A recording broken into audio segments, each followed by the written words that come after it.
Hello, I'm Flylady Kat, and I'm here with a special gift for you, and that is a free Patreon video. This Patreon video is one of hundreds and hundreds that I have on my Patreon channel, A Better Life with Flylady Kat at patreon.com. And on this video, you will see that we're talking more about how we think and implement the Flylady system into your life rather than the specifics about the Flylady system. So I call it a mini mentoring session, and it is $5 a month if you decide that you want to enroll at Patreon and become one of my patrons. $5 a month gives you 5 videos a week, week after week, month after month. If that's something that you love, please come over and enjoy these and be part of our special group. There are no advertisements on Patreon, so you'll be able to enjoy it end to end without interruption. If you feel that you'd like to have a little bit more mentoring, maybe some personal accountability or some help, you can get one personal mentoring session a month with me for $25. That is my tier 2. That's going to give you the 25-minute mentoring session and the videos all inclusive for $25 a month. If you need more help, you can get 2 mentoring sessions a month plus the videos for $50 a month.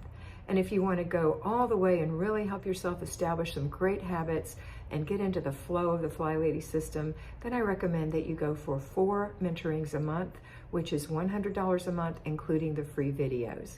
These are all great systems for you. If you can't join Patreon, that's fine. Do your best on the Flylady system here on this channel. I'm sure you can, but if you do need some help, please come over and see how you like it.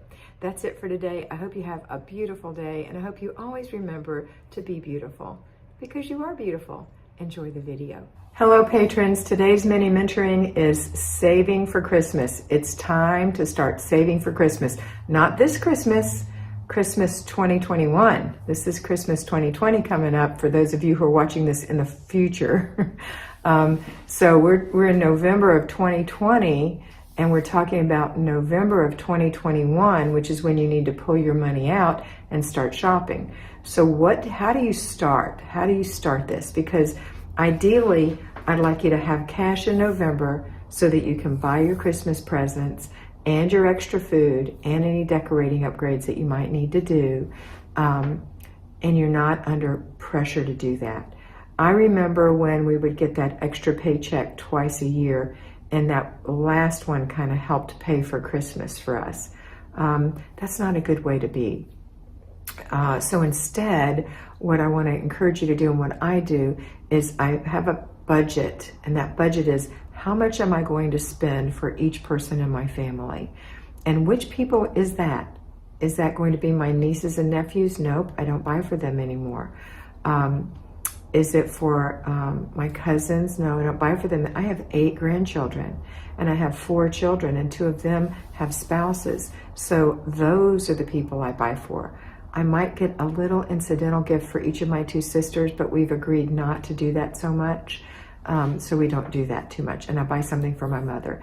That's my budget. And these are the same people I buy birthday presents for. And so I budget exactly how many dollars I'm going to spend on each person, and then multiply that by the number of people I have, and then add in some more for extra stuff for Christmas or for Thanksgiving. I put that in there. And then I also do the same thing for birthdays, and I add that in there. So I take that big amount, that big giant amount, and I divide it by 12. And that's how much I put in my savings every single month at the beginning of the month. If there's a birthday that falls in that month, that amount of money gets transferred to my checking account, and I spend that on their birthday.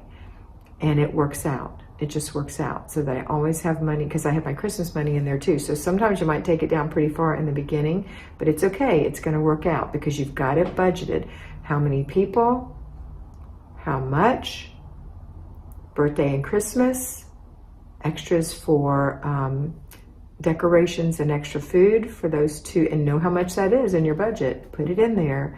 And then I generally spend a little bit more on Larry and a little bit more on me than I do on everyone else, because, you know, it's our little private Christmas that we have to have together. So I usually double how much I spend on us as what I spend on the other people.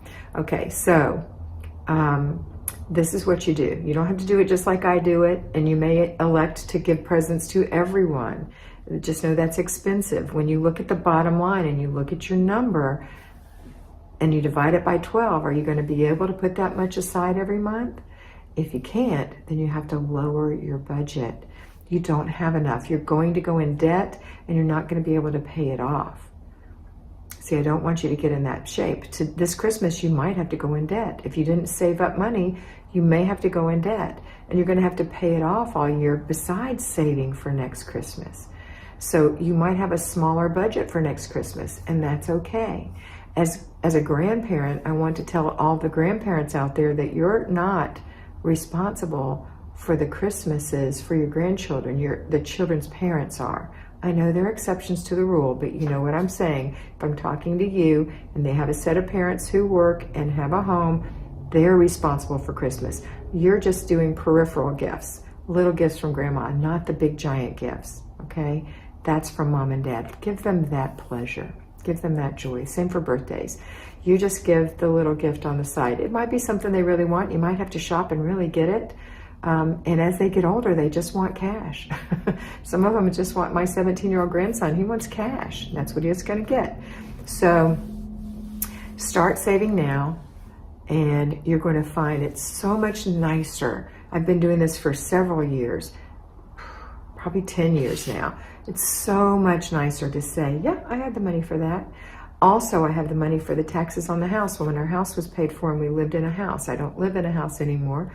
I live in an RV full-time mostly, but for right now I'm living at my mother's home, taking care of her in this season of her life, but we'll be back in an RV. But back when we had a house, we had to pay taxes because our house was paid for. So we had to save up. I knew how much it was the year before. I increased it a little and saved that much every month to have the taxes. How about insurance? There's lots of things that you might need to save up for. I save up in a separate account. I save for Christmas and birthdays, for taxes and insurance, and that's income tax on my income as well. And I save in a separate account for vacation money. So you figure out how many vacations you're going to take a year, how much money you normally spend on vacation, and then add those up, divide it by 12. Can you afford to do that much? If you can't, then your vacations are too often or too expensive. Be realistic with yourself. What else do I save? Christmas and birthdays, vacations, taxes and insurance. Oh, and household savings, just household savings.